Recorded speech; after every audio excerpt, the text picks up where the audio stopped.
Okay, first of all, I want to, we'll start things off. First of all, I want to thank you mighty folks who have stayed here till the absolute end. Thank you, thank you, thank you. So you must be absolutely motivated to be here. So first of all, I will start off, let's see, with trying to get the screen to advance. Let's see. Okay. Okay, there we go. Okay, this is the sort of problem we frequently encounter. Both Kristen and I work with the LTR network. We work in a lot of places where addresses are sparse. It happens to be Hog Island, Virginia. We can say it's Hog Island, and we can say here's actually the very specific coordinates of where this photo was taken. I want to be able to find data about this place. How am I going to find data about this place in a repository? Well, the EDI repository supports spatially based searches. So in principle, I could put a bounding box down, I could stick it around Hog Island, and I would get back any data that was collected from that area. But the thing is that this is in the advanced search section of the website. Almost nobody uses the advanced search section of the website. Everybody goes and just types things in terms of the text search section. And the problem that it is that if you type in a text search for Hog Island, or if you type in a text search for Northampton County where Hog Island is located, or for that matter, if you type in a search for Virginia, you might not get any hits at all. Okay, because the keywords do not necessarily contain those. When we go and look at words that are widely used to document data sets as keywords, we actually do see all of the ones that are highlighted there are ones that are in fact places. Now, when we set up a controlled vocabulary, we actually specifically excluded places because we thought that it would be better to do that through using gazetteers and things like that. And that's sort of why we're here today. Even in this case here, where they've done it, we've got Arizona both as AZ and Arizona. If you search on Arizona, you'll never see those AZ data sets. Search on AZ, you'll never see Arizona. So that's a problem in terms of the consistency. Yeah. Could I interrupt real quick? We cannot see your screen online. Oh, just a moment. Thank you. Let's see. It says show main screen. Now we can. Okay. Thank you. Thank you so much for jumping in on that. I'll take you quickly back to our picture of Hog Island here, just so you know what it looks like. There you go. Yeah. Well, though our students learn very quickly that man is not at the top of the food chain when the mosquitoes and greenhead flies get going. Anyway, the issue is, how can we improve that searchability? So how we want to figure out the best way to enable that location-based discovery. We wanted to find out what resources were there that we could use, and also how we could evaluate the resources to see whether or not they were going to be useful for our community. So we know why we're here. Now we want to know why you're here. So I will wander down with the microphone. While we're doing that, folks that are online, if you would like to sort of introduce yourselves and why you're interested in this topic.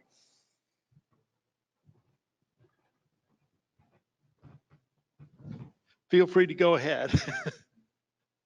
Okay, well, I'll start passing the microphone around the room quick, and if you just say you're curious, that's fine too. Okay, great, thanks. Nancy Hobel-Heinrich, Knowledge Motifs, LLC from San Mateo, California. I'm here because I'm interested in metadata, and I'm interested in how metadata are used and displayed. And so making that as easy as possible and searchable is why I'm interested. I'm Paula Land. I'm from the Earth Science Data Systems team at NASA on the communications group, and I'm just here to learn. I'm Rory Edmonds. I'm the acting executive director of the World Data System. In all honesty, I'm here because when I read this one and I read the synopsis of the other ones, this one just sounded more interesting. So that's the only reason I'm here. I'm Deborah Smith, and I am the lead of the Airborne Data Management Group for NASA. And I'm here because I'm building an airborne data inventory. And one of the things we find is all these campaigns describe their campaign as a region. And I'm wanting to make sure I get that well represented in the inventory and have that not only be just geographical coordinates as a bounding box, but also in terminology.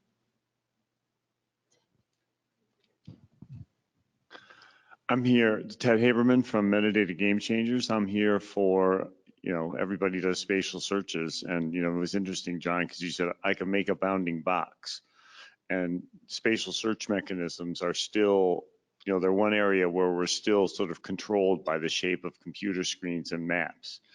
And those aren't, there aren't many rectangles in nature. I'm Christine Laney with the National Ecological Observatory Network, or NEON, and we've been trying to improve the discoverability of our data. For example, if you search one of our sites called Abbey Road, you get the Beatles album on Wikipedia, and that's not such a great thing. So we're looking at schema.org and other solutions. My name is Tristan Goulden. I'm also from NEON. I'm the science lead for our airborne remote sensing platform, and so responsible for producing data sets that people will be searching for. And so interested in how that's done. That gets the singletons here. I'm Sharon Olson. I'm with USGS and PNAP, the Pacific Northwest Aquatic Monitoring Partnership. And here in the Northwest, we work with some 100+ partners, from NOAA Fisheries to a number of tribes. We have a metadata database called monitoringresources.org. And it is somewhat removed from the data itself. We reference a whole data repository, no DOIs. And so we're in the process of updating our terminology and vocabulary. I would say it's not controlled much at all. It's like a wild dog running around. And so as we update our terminology for locations, we use layers, but we also use filters. We're not certain they're working very well for really anybody for discoverability and for data input. Thank you. Yeah, we were worried about you getting enough steps on your Fitbit. So hi, I'm Shane Glass. I'm the program manager for the Google Cloud Public Datasets program. So we host copies of datasets, many with a geographic kind of nature of them to make them available for users. In addition to being geo-curious, I think it's really important that we make data as easily accessible as possible and easily available as possible. Ted has a great point. Like, there aren't a lot of rectangles in the wild, and so how can we make it available in a more naturally understandable way for users, and how can we make their life a little easier so they can do more fun stuff?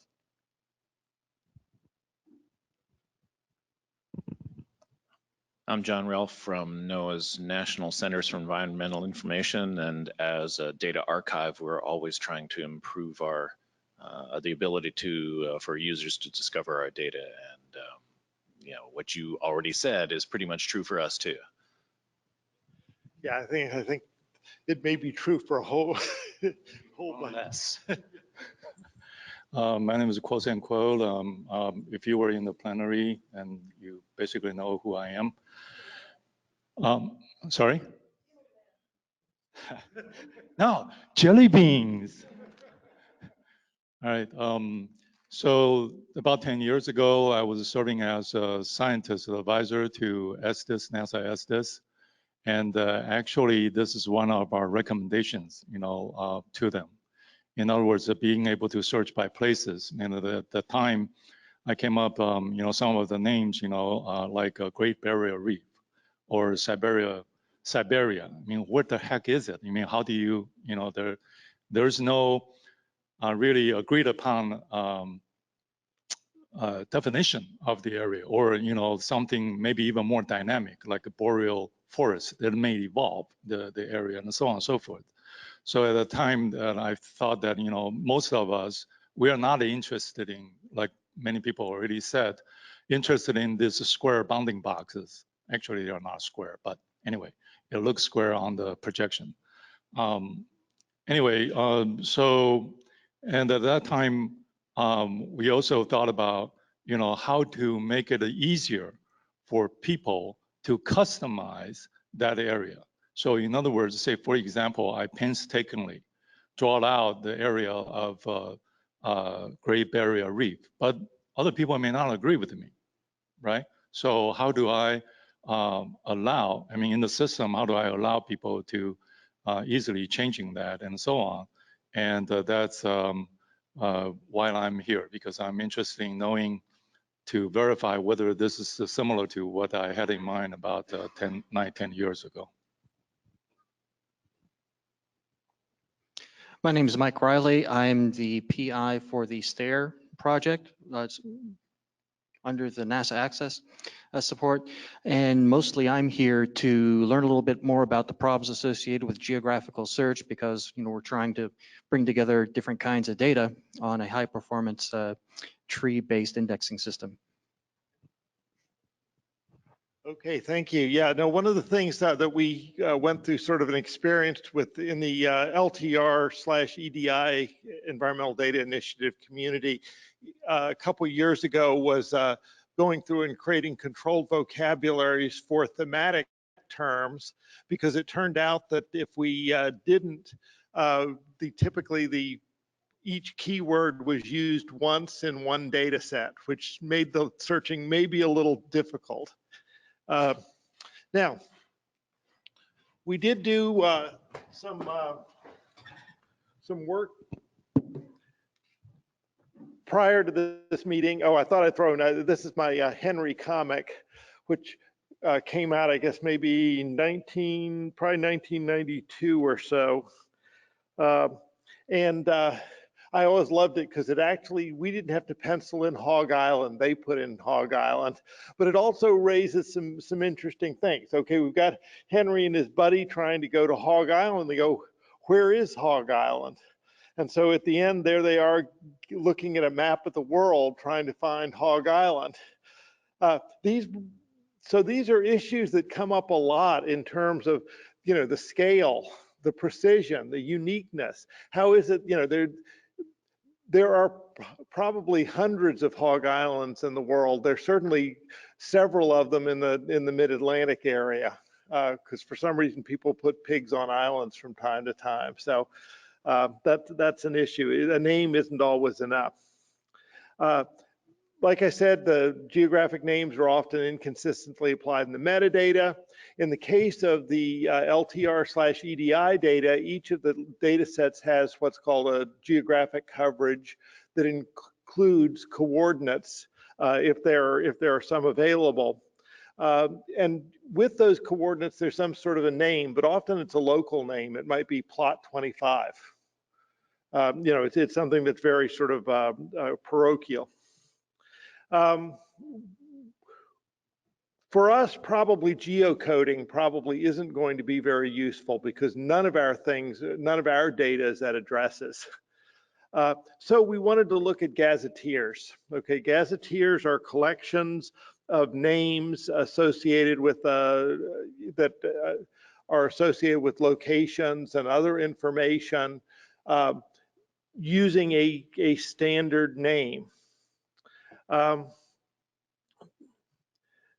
Now, the gazetteers differ depending on what areas in the world they're going to cover. They differ on what type of features they include. They differ on how accessible the data is. One of the things that we would be particularly interested in are ones where we could do some automation. It's one thing to be able to pull up a web, almost all of them are going to have the ability to pull up a web page and type in the name of something, and it will tell you all of the names in the gazetteer that match that name. But can we find ones that are going to allow us to do it in an automated way? Now, I've got about 6 gazetteers that I sort of took a look at. One of them was the Columbia Gazetteer. It's got the basic website is extremely basic, but it does have an advanced search box that you can actually do coordinate-based searches or text-based searches or content-based searches or searches based on the kind of structure and things like that. A much more sort of faceted search. But relative to a lot of the other gazetteers, it's pretty small. 170,000 may look big, but some of these claim 25 million. Probably a big one that you might have been familiar with is the U.S. Board on Geographic Names, which I normally think of as GNIS.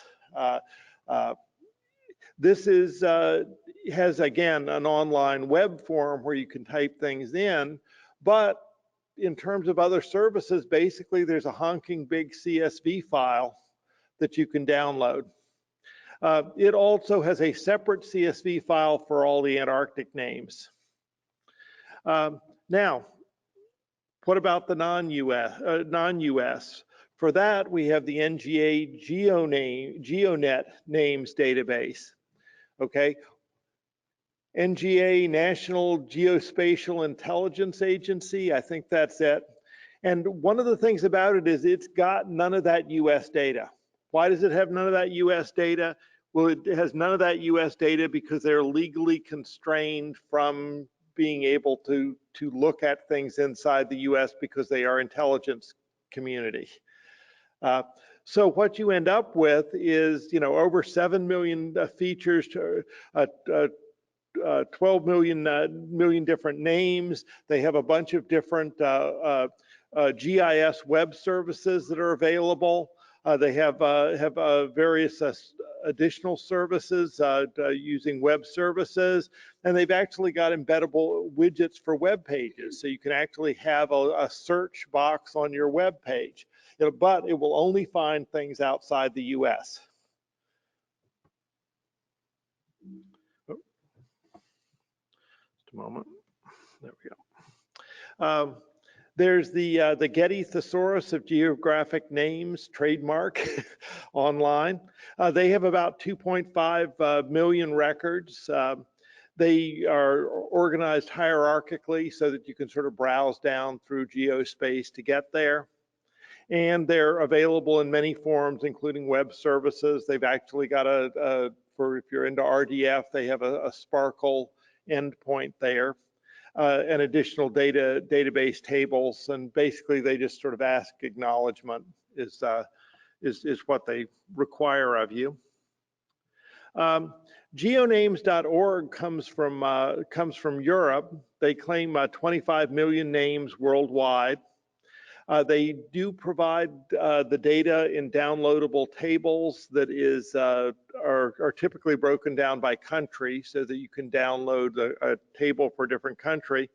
And they actually have a fairly wide array of web services, including one that's a find by coordinates. So you can give coordinates and it will come back with a name. The one thing about it is that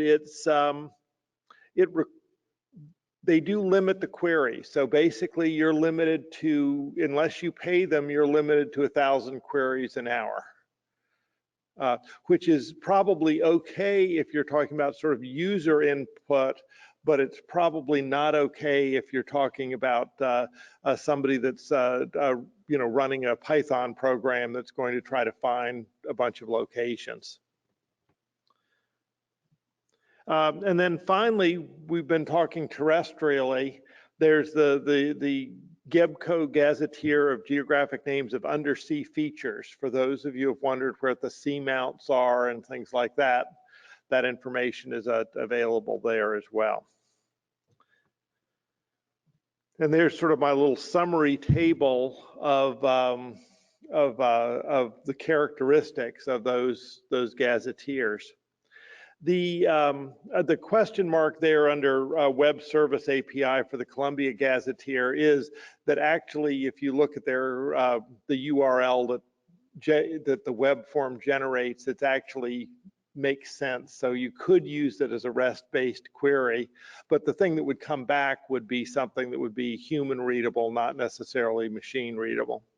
The ones that have X's under Web Service API, those are ones where you'd actually get something back that a computer could understand as well. Some of them have the raw data.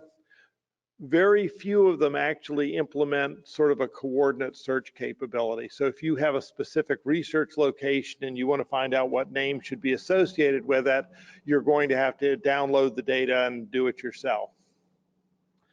So at this point, I'm going to hand things over to Kristen for a little bit, because what we'd like to do is get a little feedback from you guys. I think we were going to sort of break you guys off into table-sized groups to discuss these things, but I think we've got sort of a reasonable sized group, so maybe we can just have sort of a discussion. So I will run around with the microphone and I will let Kristen sort of point out and do it there, because we'd really like to get the information that you guys might have in addition to sort of this sort of stuff, and also your thoughts on your thoughts about all of those questions. We've heard sort of about the bounding box issue. Incidentally, the ecological metadata language actually supports non-bounding boxes. You can also give coordinates, but I don't think anybody ever has. That tends to be the issue there. So, all right. Kristen? Yeah, thank you. So the first question we have for you all is, what gazetteers have we missed? We both did searches of the internet and found these gazetteers, and we're aware that there are gazetteers for every state, so on. But if there are other gazetteers that allow the kind of automated functions that John was talking about, we would love to hear about them. Yeah, I guess I have maybe another piece of metadata to add to that list, which is the character set sort of issue that you run into a lot in non-English names of things. And I don't know, particularly if you're using the machine interface, I don't know which of those gazetteers might, how they deal with different character sets or that kind of question. Because I've been doing a lot of work lately with names of organizations from all over the world, and the character set problem is an interesting one.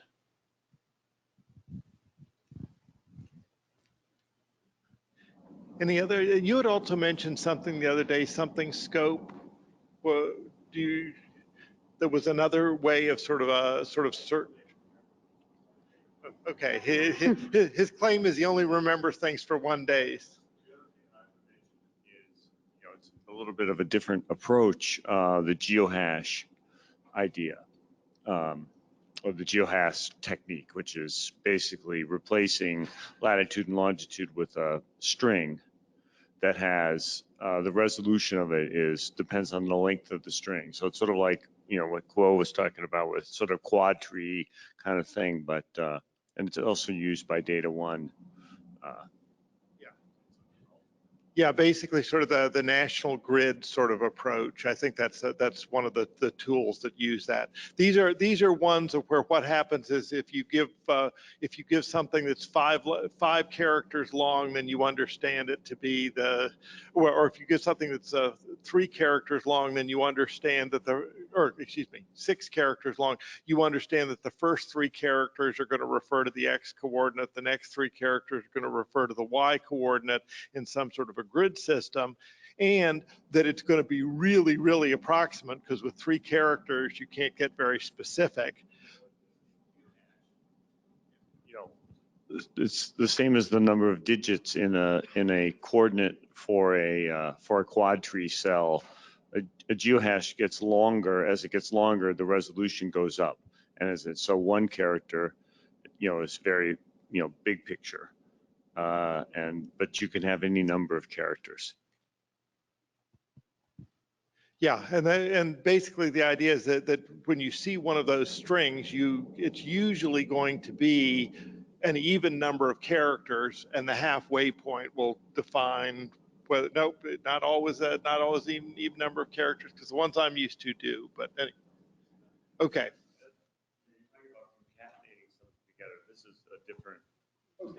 This is a different kind of an approach. Yeah, no, I was mostly used to it in sort of, they use it a lot in terms of sort of emergency services things, of where they basically want to be able to very quickly give a 5-digit code that's going to tell somebody, you know, where a fire is to within 100 meters, but they don't really care about getting anything less than that, or maybe even just to within a kilometer. Any other sort of resources other than maybe some of the ones we've identified that might be out there? Okay, then we must have done a decent job on that. Kristen? Okay. So the next question is, if you're a data creator, if you advise data creators how to develop their metadata, how do you suggest documenting locations? And if you haven't used a gazetteer in the past, given what John has talked about, are you more likely to use one now? Do you see it as being something valuable?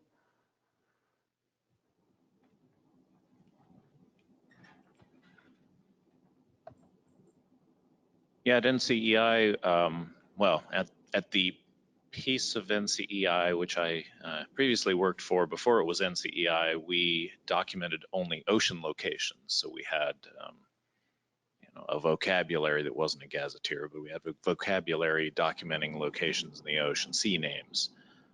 So now we are looking, because we're having to cover the entire planet and some areas in space as well, we are looking at gazetteers, GNIS, for example. Anyone else on how to document locations? I think.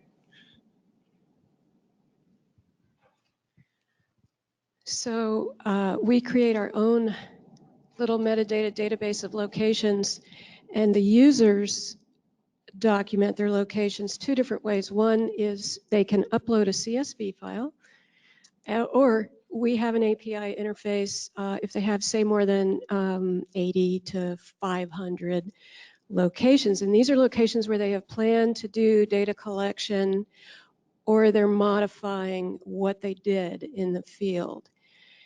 If there are any other ways that you all might know about to make it a little bit simpler, easier for the user, that would be great, because at the moment they're only uploading a site name, lat, and long.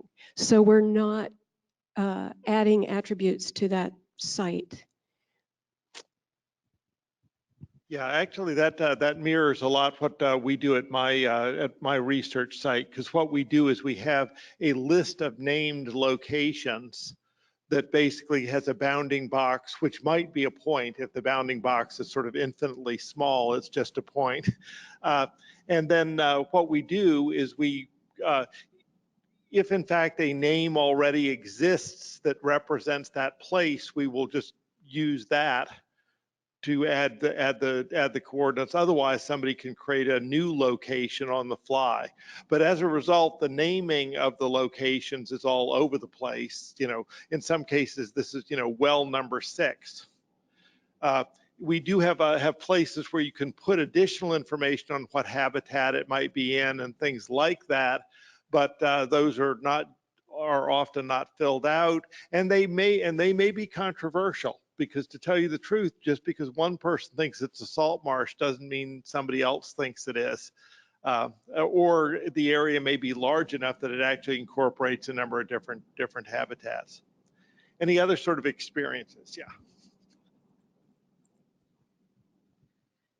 So we have airborne campaigns, and at this point, the NASA campaigns historically have been someone at the deck goes and looks at the track data of those flights and determines a bounding box, a rectangular bounding box for that area. Now, the DAC members or the campaign itself might have said, this campaign studied northern Indiana, right? Or they might say northern Indiana and some other region. And so how do people handle multiple place names that are really needed to describe that coverage. Yeah, no, I'm entirely in sympathy on some of the deficiencies of bounding box because the site I work at, the Virginia Coast LTER, happens to run linearly along the coast at about a 45-degree angle, which means that we end up with massive amounts of ocean and massive amounts of Chesapeake Bay, you know, in our study area, so to speak, which is really not appropriate. So having something a little better. Right. Our model is ecological research on a high-speed landscape. So what I wanted to say is that I thought of now thinking, okay, yeah, there's terms out there that could be used consistently. And as I'm going through this historical campaign, I could note what region it did cover and start to use consistent terms in this new inventory. But I'm just concerned of scale. Like, am I going to find enough terminology for, or coarse enough terminology for what I need to use? Yeah, one of the things that's a potential solution that comes to mind is actually is buffering your flight lines and then actually seeing which locations in genus or something else sort of fall within that. It could get rather interesting though, because you're going to be saying, okay, one of the search terms for this is, you know, is the Sacred Heart Cemetery, because it was one of the things that you flew over. You flew over the Sacred Heart Cemetery. It turns out, by the way, that genus has an incredible number of cemeteries in it. Just as a note. Kristen, you want to move us along there? Sure. How do the repositories you work with enable data discovery by location? How effective are they? Remembering what John said, that most people don't ever get to the advanced search query page.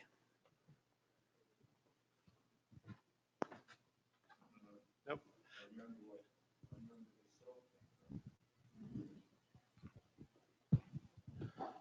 So we do record location keywords with every collection metadata record, and you can search for those in the text search. But that doesn't tell me how effective that really is.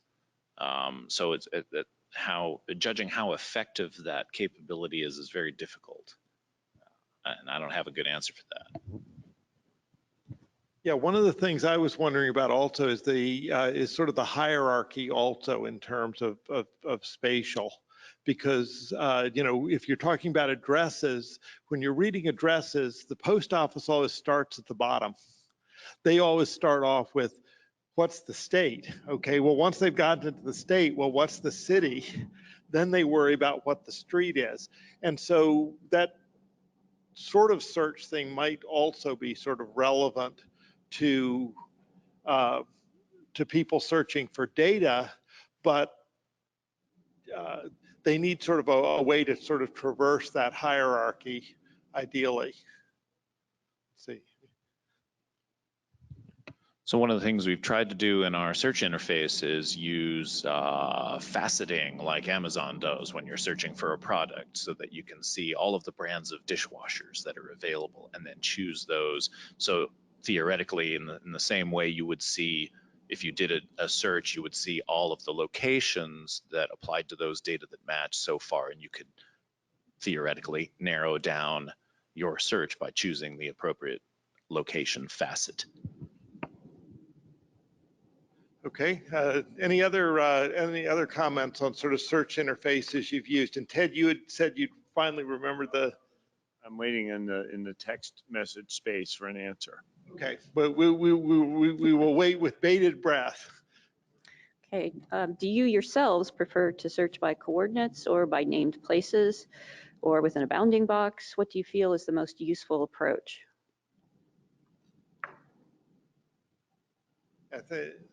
I think we sort of have got the thing that we sort of want both. Is that okay? That depends on what you're doing, right?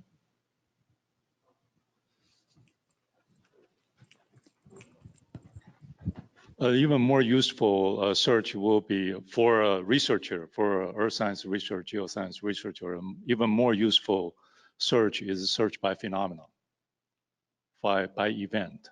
Say, for example, I want to know hurricane XYZ and so on. And that is also one of my recommendations to Estes. Okay, yeah, that's sort of tricky because, of course, what you're talking about is something that has a spatial component, but it's a spatial component that changes temporally. Like I mentioned earlier, some of the geographical definition may change too. May evolve slowly, but they will change. Yeah, no, I should mention that on Hog Island, 90% of Hog Island is new since 1900. It's changed that much. So yeah, I understand change. Yeah, I wanted to sort of respond to Deborah's question about multiple names, because one of the nice things that happened in the ISO metadata standard is it put time and space and keywords for locations into the same kind of an object. So it allowed you to have those and attach those objects to a lot of different things, because in the legacy kind of in the older days, when metadata was describing one map, there's a lot of dialects, and EML does the same thing as ISO. But there are dialects where you can only have one temporal and one spatial thing extent, and those are both associated with sort of the data set. But in the airborne case, and in the sort of observational in situ or ground-based observations or airborne, so a lot of times you have a piece of equipment that goes to different locations in different times. So you have not only multiple locations, but multiple times. So you need to be able to tie those two things together. So like in the summer of 1990, we were here, and in the fall of 1990, we were here. And so, another sort of a slightly bigger question, John, in the spatial location thing is how does the metadata dialect that you're using, what does it allow you to do? And as we, the airborne, the ground, it's not quite in situ, I don't know what we call it, ground-based observations has a lot of complexity, typically in the spatial and temporal extents of where they make measurements. Yeah, that's one of the things also. We have temporal bounding boxes, so to speak, too. And that's an issue that we're sort of wrestling with, because we're making data sets that are searchable by duration. But you can't distinguish a data set that had one observation in 1900 and another observation series starting in 1950 from a data set that was collecting monthly for that entire period. It's a little bit lumpy there. The same thing also with some of the geographic things. Kristen? Okay, do you use at your site or your network local names when specifying a location? For instance, in the LTR network that I work for, a research site might be a huge, fairly featureless grassland, but we have lots of local names like 5 Points where 5 roads come together, but it's not something USGS recognizes or would ever be in a gazetteer. And if you do that, how do you document the local names and track the changes that will inevitably occur over time?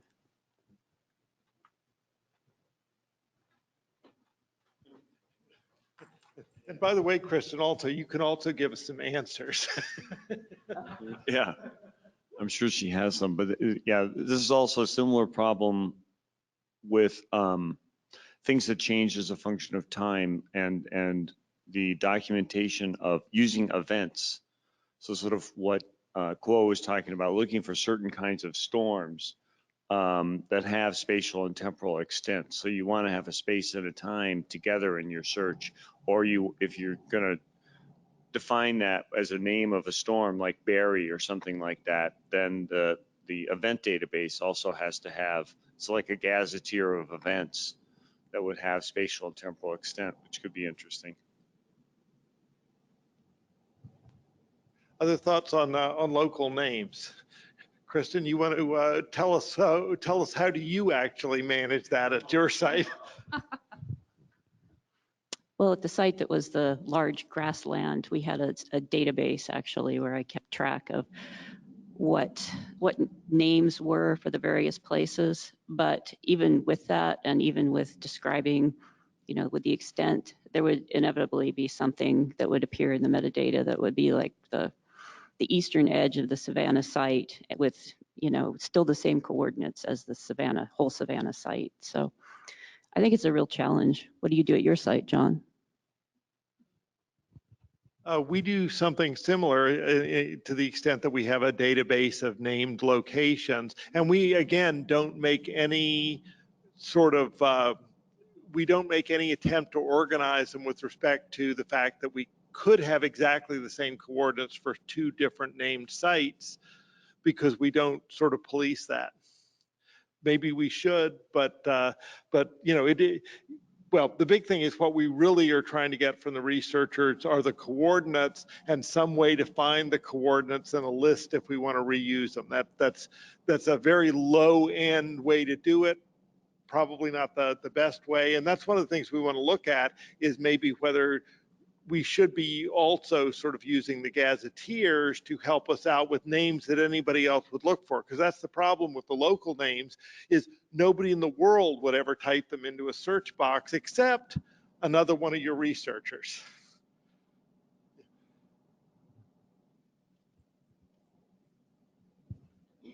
So we have several entities that may be sampling at the same site, same lat long. Each entity wants to name their site whatever makes sense to them. So yes, we have a single location, also linked to a temporal series of visits, also linked to multiple organizations. So we've proposed adding a field to the database that is an alias. The alias is whatever the organization wants to call their site, like Catherine Creek #2, or something that's meaningful to them, and then try to encourage everyone to use a more meaningful site name that would include a series of letter number codes, something that says organization, first when the site was instituted in 2002, and then a letter designation of where the site is, and something like that, some code that could be used throughout the database and standardized. Yeah, you were reminding me there also that there's so basically what we've been talking about here is use of names and coordinates for data discovery. There's also the issue of for data use, and for data use, it's at a whole different scale. Now, all of a sudden, I want to know that my 1 meter plot was here, my second 1 meter plot was here, and those are different locations. Very often that data, though, will actually not be in the metadata, but will actually be in the data set itself. Like it might be, the data set would say, here's where the transect was, and this one was 10 meters along the transect. That's another sort of approach that's sometimes used.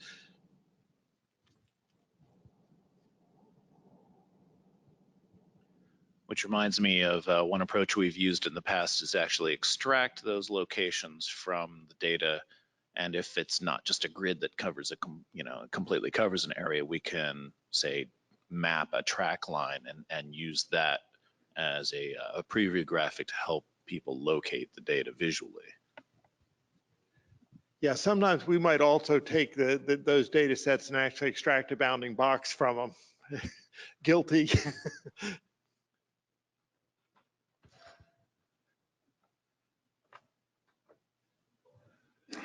Are there tools that you wish were available to help make use of gazetteers like John has talked about?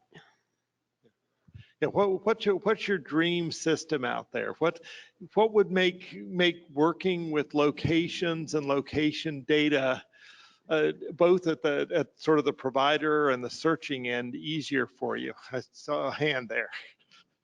You took it down, but I saw it. Well, going back to what I just said, if you have a file with all the coordinates, you could pump those through an API that would then give you the gazetteer names that apply. Yep, as a matter of fact, in a minute, we will actually see sort of a little demo of where we tried that and how well it worked and how well it didn't work. So, yeah. I just had a question about when you did the gazetteer search. Do you know if any of the gazetteers have worked with each other to align their definitions of places that might overlap? I don't have formal information on it, except that I would say that it's a very incestuous world. I do know that GeoNames claims that it gets its data from GNIS. It doesn't say anything about how frequently it updates it. Some of them, like I think GeoNet, I think updates weekly. So that's sort of a heavy lift if you're keeping coordinated with them. Also, the Getty Gazetteer, I'd actually, I made a change in the Gazetteer happen because I'd noticed that the H.J. Andrews LTER was listed as the H.S. Andrews Experimental Forest. And they had basically gotten that from GNIS, where H.S. Andrews is an alternative name because some map somewhere had once called it H.S. Andrews, and they keep everything there. But now hopefully the Getty one has it right. So there's a lot of cross-linking there. So Yeah, so John, the thing that I was talking about was something called Geo Blacklight. Has anybody heard of that? The tagline is a multi-institutional open source collaboration building a better way to find and share geospatial data. So it sounds like something that could be interesting. Geo Blacklight, one word, all lowercase. It's their geo catalog product, I'm pretty sure.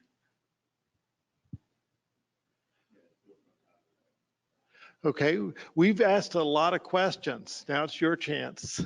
Are there any additional questions that you would like to add to the list to sort of pose to the larger group? And then I'll show you sort of how we did a preliminary analysis.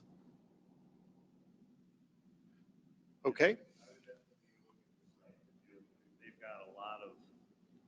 They have a lot of gazetteers, some of which are local, mostly coming out of academia. It looks like Stanford, Princeton, University of California. So it could be an interesting source of information. Okay, well, we'll take a look at that. Let's see. Getting my exercise today.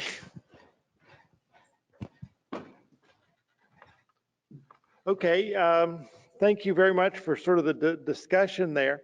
What I did was I went through and downloaded all of the geographical coverage elements from all of the metadata on the ecological or on the environmental data initiative data packages. There are about 6,000 data packages. I then took and banged them against the US, essentially GNIS, but I made some exclusions because GNIS has 2.5 million features. I narrowed it down to about 1.4 million features by eliminating schools and churches and cemeteries and airports, because we typically don't do research at those places. So those were stripped out. So these are all of the places, the locations from the EDI data. First of all, we see we're going to have some problems, right? This is the US names database. The data is not all in the US, so we know that we're going to have some things that are really, really far away. And that's exactly what we saw. On the bottom axis is distance. And so basically we have a bunch of stuff in the US that's pretty close.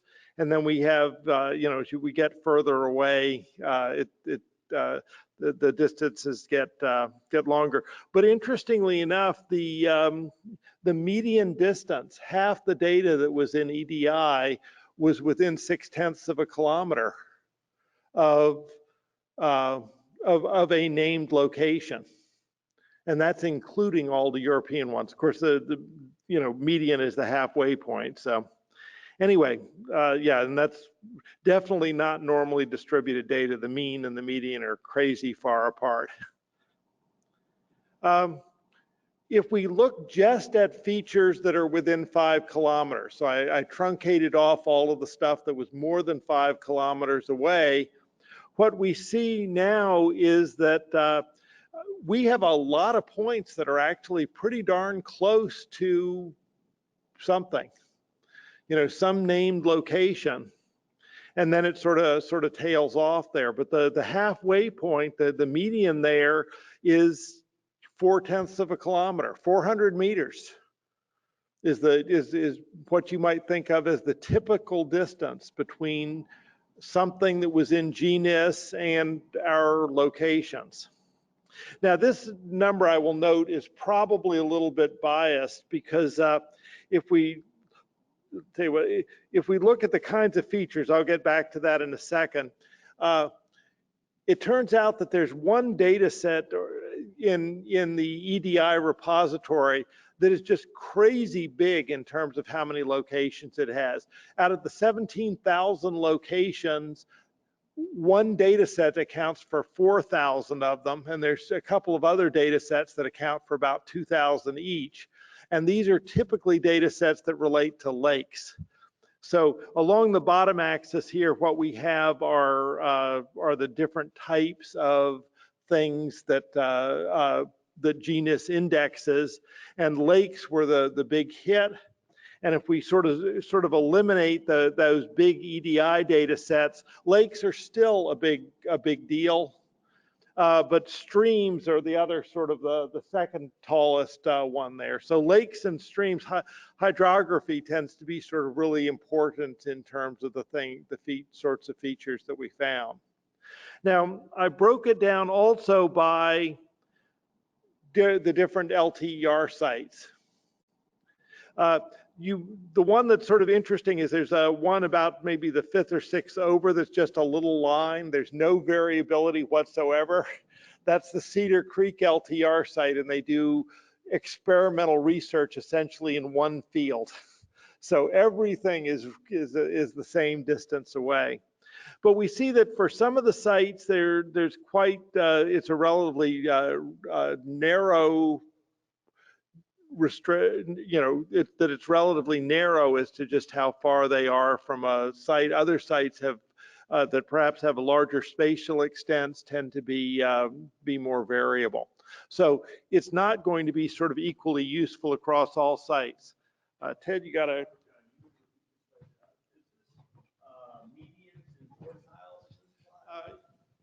yeah, the question was, are these medians and quartiles? And basically this is a box plot. So the central line here is the median. And then these are defining the quartiles. So half the data is going to fall within those limits. And almost all the data is going to fall within the lines. And then the dots represent outliers. They represent ones that are sort of beyond, that are unusual, but so you can see sort of the extreme ranges there. And you can see that things like the Florida Coastal Everglades, a big site with not too many named places out in the middle of the swamp, has a fairly wide stretch there. Cedar Creek, all in one field. So the applicability of genus to this data varies depending on where you're doing research and the nature of your site.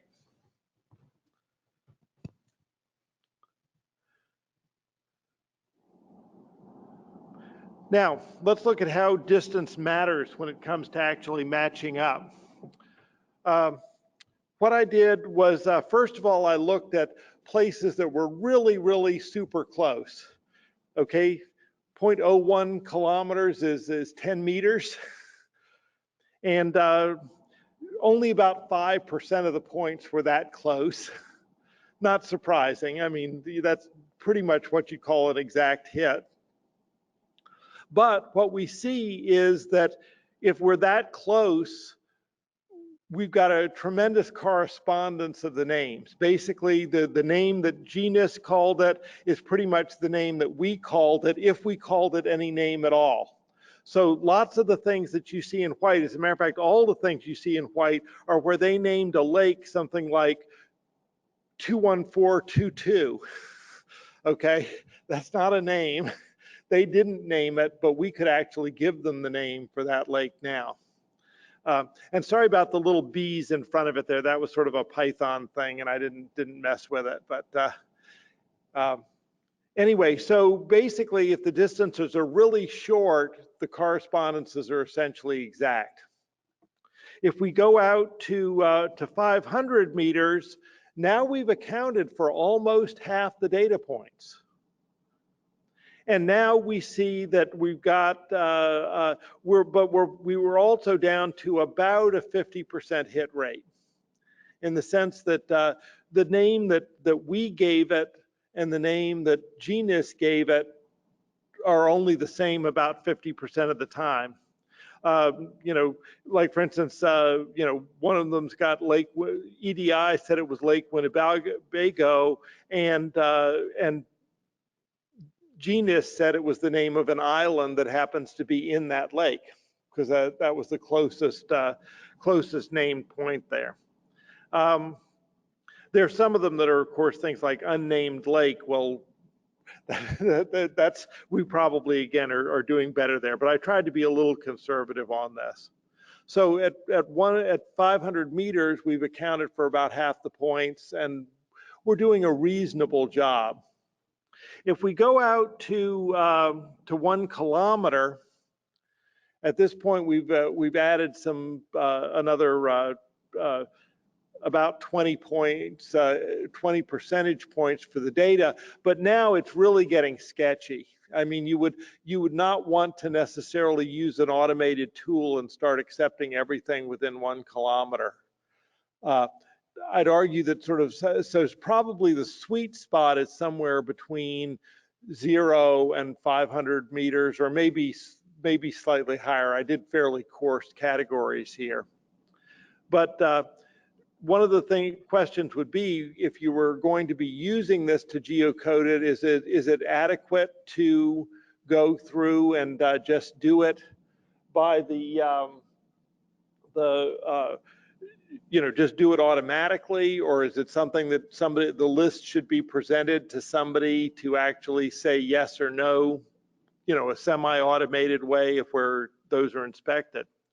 I will also note, though, that even at the 1 kilometer level, we've got additional information that we didn't have before, because if we go out to the other columns here, we've now got the name of the state. We've now got the name of the county. The odds are that the name of the state and the name of the county probably are correct for these points going out many kilometers. So that there's some types of coding we could do with that in an automated way. Also, it's useful that it has the map name. The map name is the USGS map that this data came from, and since the quad sheets are not really huge, somebody might conceivably search on those names and come up with the spot. So that was sort of an example of sort of trying to apply a gazetteer to some data that was appropriate, some data that was completely inappropriate, to see how well it worked. Back to you guys. You've seen sort of that demo. What's your thought about if we were to go back and try to enrich the keywords in our data sets using the gazetteer? Just how well would that, do you think that worked? Would that be something that would be useful? Also, this is the chance to throw in those action items. What things do you think that maybe we in ESIP should do going forward that might be helpful to sort of the community in terms of dealing with these geo issues. So Kristen's there with the microphone. She's going to have to run around now. So raise your hand if you have some thoughts. Well, actually, Kristen, just hand the microphone around because everybody's got to have some thoughts.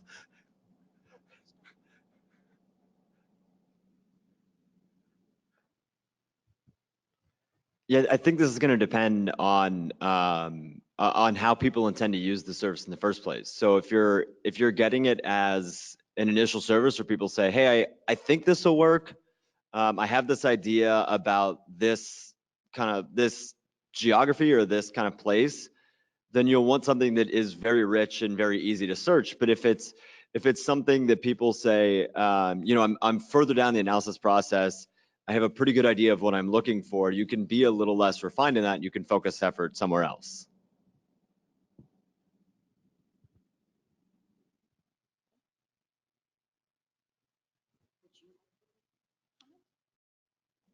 Well, I'm just trying to get my head around everything because when I worked at Globe, which is there's a bunch of data sets with this geolocated, but it was all over the world, and the citizen science data. So a lot of the data was somewhat suspect. So I'm trying to figure out how we're trying to figure out how to automate the process of improving search engines because it was really difficult it still is difficult for people to search that database. So one thing that we did was we searched by particular school names or project names, and we tried to use that as sort of a good enough first cut search. But I think this might be an interesting approach. Thank you. Christine? I guess I was thinking about it from the perspective of someone who's submitting new data, that having a way to just, put in some location and then have it automatically linked to kind of the gazetteer information or whatever, and have that just automatically import into your database would be super useful. So that kind of tool would be useful to develop for the community. Yeah, cool. I would say the same, that a new airborne investigation could be encouraged to use the words in a gazetteer to describe the region of their campaign. At least then from here forward, we're starting to try to use standard terms. What to do with historical ones is another one. I think it's a good idea to take a gazetteer and attach names to these things. I think it's really an instance of a broader problem of applying identifiers of all kinds to metadata, and the historic problem. That's what I call metadata rehab, like adding on a new bedroom to your house. But this is a standard bedroom that other people can identify. So I think that's a good idea, but I would also really take a look at the problem with this. One of the limitations of the approach that you were sort of showing us is that it assumes that everything is a point, and that's probably. Here, by the way, I dumbed down the bounding boxes by basically taking the centroid of the bounding boxes, and now the thing is, in terms of the. John, do you want to use your mic? Yeah. In terms of here, I did dumb it down, the bounding boxes that were in the data down to points. But one of the issues is that when you talk about the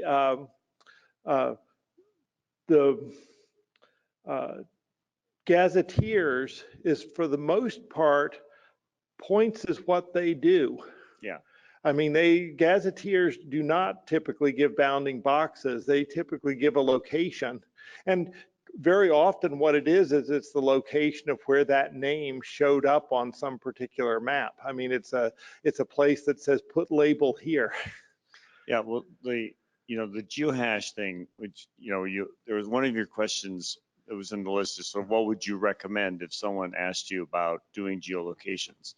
And the nice thing about the geohash is they can be any shape, And you also can do multi-resolution searches against them, because if you have two things with 5-character geohashes and the first 3 are the same, that's basically a low resolution search. So it makes finding nearest neighbors at any dimension very easy. And that's one of the things that I think is a pretty beneficial of that approach. And if you want to see what this looks like, and you go to data 1 and do a spatial search, and they give you on a map, they give you a bunch of rectangles, and those rectangles have numbers in them, and those numbers are the number of data sets that are in each of those rectangles. And as you zoom in, the rectangles get smaller. So what they're really doing is, as they're zooming in, they're extending the number of characters in the geohash that they're displaying, and that happens very quickly because they're strings. So I think you might think about putting in names. Names are important, but you might also think about geohashes as a possibility.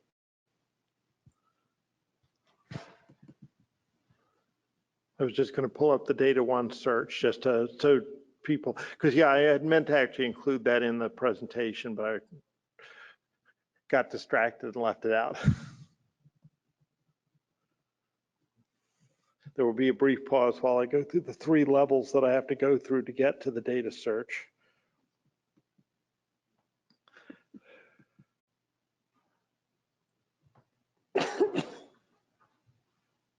Yep, and so see, there's the map showing how many data sets are in each thing. If we wanted to go in and look at a block here, there's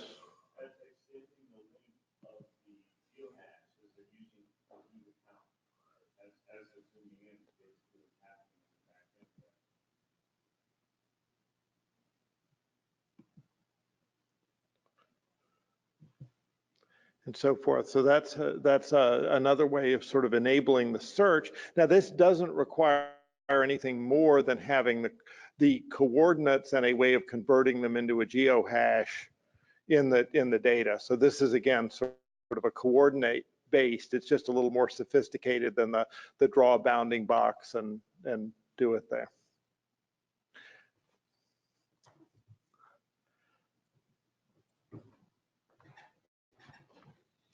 As Ted mentioned, that our stair setup or configuration is very much like geohashing. So the hierarchical nature gives you a lot of advantages. And also in using our stair, finding the collection of mesh grid, mesh elements within a certain region of interest. The region of interest doesn't have to be square bounding boxes or rectangular bounding boxes. It could be polygon. And right now, what we could do very quickly is that if the polygon is convex, and then finding the collection is very easy. But what we haven't done is, what if the polygon is not convex? Then the polygon has to be first break up into, this is the more generic area type or location type of thing. So if you have a non-convex polygon, then the first thing we have to do is to decompose it into a union of convex polygons. And that is not particularly difficult, but there are algorithms out there for Euclidean space, but we have to do this using great circles on the sphere. Okay, in order to be, and then you can get a collection of these stair mesh cells, and you can specify, you can vary by resolution, like what Ted said. If you could use, in your case, the geohashing uses a shorter stream, we would just use bigger triangles, and so on. So you could have various resolution, but I think to the user, the important thing is that, like I mentioned earlier, now I'm interested in Great Barrier Reef, say. All right, there's some canonical definition of Great Barrier Reef. I can find those and I can find data using that name. But the problem is that that may not be exactly, although I also mean Great Barrier Reef, but that may not be exactly where I want. So I may have to, enlarge the area a little bit or shrink the area a little bit for what I want to do. So I think there ought to be what I'm trying to say is that the system has to be flexible and it has to accommodate some of these from the user end, some of these what I call morphological operations on the already, sort of defined gazetteer defined area. Anyway, that's just my thought. Thank you. Would anyone here like to offer something? Okay. Yes, Ted.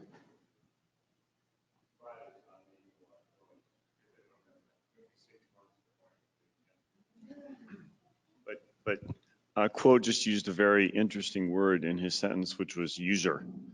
And I think that the names that you're talking about, John and Kristen, are really sort of the user facing, and things like geohashes or the stair indices are things that are machine facing. It's not like I don't happen. Let's see. I guess is anyone familiar with what three words? So what three words is another spatial indexing thing where every location in the world has been located using three words. So they're disguising their geohashes basically as three words. And John mentioned earlier these places that don't have addresses and don't have names. Like you're talking about. So it's another naming thing that you might want to just take a look at. The idea is that it's easier for people to remember words than it is long, random looking strings. Yeah, so if you're looking for my house, gets reduced treats is actually my three words for my house. And so I thank Quo for changing that and having these Skittles for us this morning, because that's really like get more treats.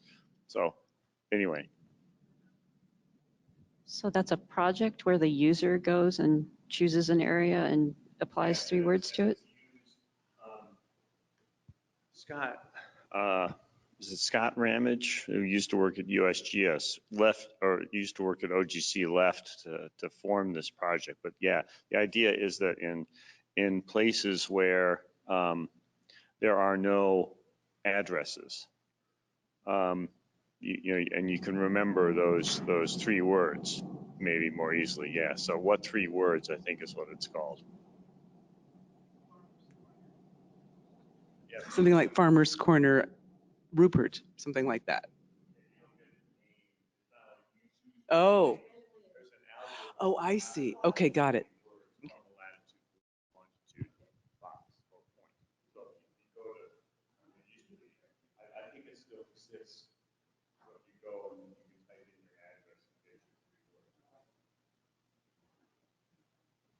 Are there some other comments? I think we're talking about different issues today, and I kind of want to identify that and separate them. We're talking about if you've got a field investigation and you've got a point location where you're studying something, that's one thing. To how do we use a term to name that, as well as it has a lat long. And certainly in airborne investigations, we have field observations that go with that for the underflight methodology. And we just have in the investigation and all these historical campaigns, hopefully, and some never do, a list of lat long and the name they applied in that investigation. And so we've been using that. And the ones where they don't and they just have a lat long, I'm thinking about how maybe it would be interesting to put a name to it. That's one of the issues here. And the other issue that I'm really concerned in is the fact that rectangular bounding boxes don't do a darn thing for like up the coast, right? You get this much bigger box than, it's busy, much bigger box than you should have when you're really wanting to represent a coast. So what can we be doing to have highly detailed polygons instead of rectangles and be able to search that? Are there any other ideas relative to that unusual polygon shape and being able to search that? John? Yeah, and I guess the question is, are there things that we should be doing to sort of follow up on this discussion? Is there any, should we be, are people interested in sort of trying to carry things forward? What would the sort of resource that we might be helping to develop sort of look like in terms of, would it be just in terms of data exchange? Here are some of the things that different people have used successfully. That sort of thing, or do you think that there's a place for something more ambitious? Do we need an ESIP cluster, for instance? Yeah, Ted?